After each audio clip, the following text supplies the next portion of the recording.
Hello, my diamonds. I'm laying here in my bed right now because I took a vacation day from work, and I'm listening to Fix My Cheating Husband. That's with Ileana Van Zant, and it's just pathetic. I want to share this with you. You can check it out for yourself, the full video. Anyway, it's Fix My Husband.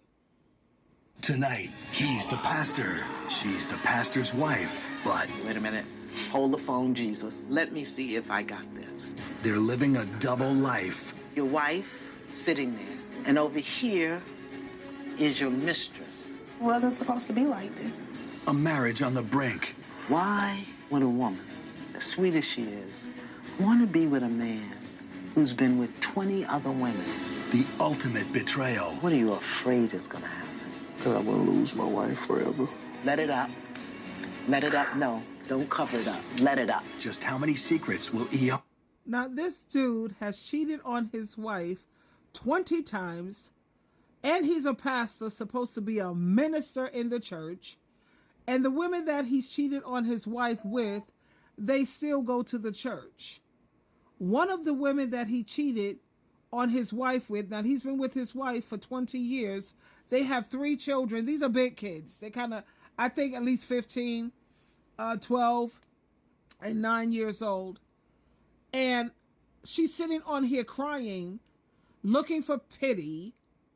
And so when Ileana, she asked her, you know, what is the issue here? What is the problem? She said, because she don't know what to do. So Ileana asked her again, you really don't know what to do? You think that's what the problem is? She says, no, I'm not sure. So Ileana says again, do you really believe that's the truth? What you're saying is that you're not sure? And then she comes out and says, because I'm scared. Now keep in mind, this is supposed to be a Christian woman. This is supposed to be a woman who have faith in God and Christ. So how much faith do you have? And you're talking about you're scared. You honestly believe that Jesus Christ can't step up to the plate and help you? Jesus can't help to provide, protect, lead, and teach you? Now, they go to church all the time. They're living separately, but when they go to church on Sunday, they're pretending that they're still together. Between trying to fix her marriage or moving on.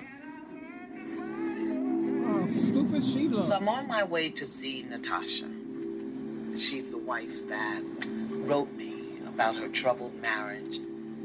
Now, Natasha is not only a wife, she's the wife of a minister, which makes her the first lady of a church. Now, in the Deep South, in a Baptist church, that is a huge responsibility.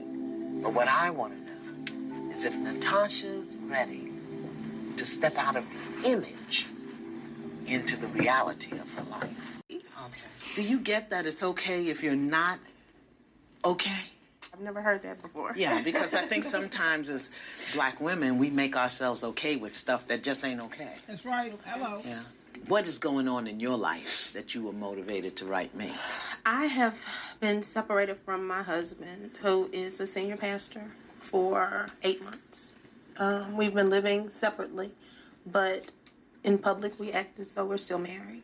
And you've been living separately in this apartment? I've been in this apartment, and I have the children. We have 3 children. On the weekends, they're supposed to go with their dad. So you've been married, what, 9 years, 10 10 years? years. 10 years. 10 years. It'll be 11 years in a few months. And why are you separated? Because of continuous infidelity with many different women. Wow. But then comes Sunday morning. Then comes Sunday morning. Church time. Correct. We go to church like everything's okay. And we go to church as though we're still one big happy family. So tell me about that drive. I dread it. I feel like I'm going to lie. Are you going to lie? To lie, you know. You're not going to lie, but you're going to church to lie. Mm-hmm. Can I hear you say I'm that? going to church to lie. Is it my understanding that some of those women are still attending the church? Yes. I'm also aware that Your husband fathered a child by one of the women he had an affair with? Yes. Okay. Do they speak to you? No. You're the first lady of the church. The women your husband slept with attend the church, and they walk right by you and don't speak to you. Right. Let me ask you a question. Why am I here? Really? For real? What is it that you think I can do for you? Help me get some clarity as far as Clarity? how I got here. How in the world am I 35 years old and I'm married to someone who has done these things, and then I'm at the point where I don't know what to do? When I left... Is that true, that you don't know what to do? Thank you. You know what to do. I'm not sure. Is that true, that you're not sure? Thank you. I'm scared. Okay, now we're getting to the truth. Thank you. That's the truth. She's scared because her faith in Jesus Christ is not that strong. And this is interesting to me when she's supposed to be the first lady of the church. I don't get it. And this is why I find it so hard to listen to male pastors. Every time you turn around, they're caught with their pants down. They're caught with their eggplant out. I already told you who I find to be very encouraging for me, and that's Joyce Myers. I love her. She's very uplifting. She's very encouraging. And, you know, I like also Priscilla Shirer. Now, Joyce has been married for, 46 years? Priscilla Shirer, she's been married for well over 25 years. You know, so far, we haven't heard anything bad about their husbands.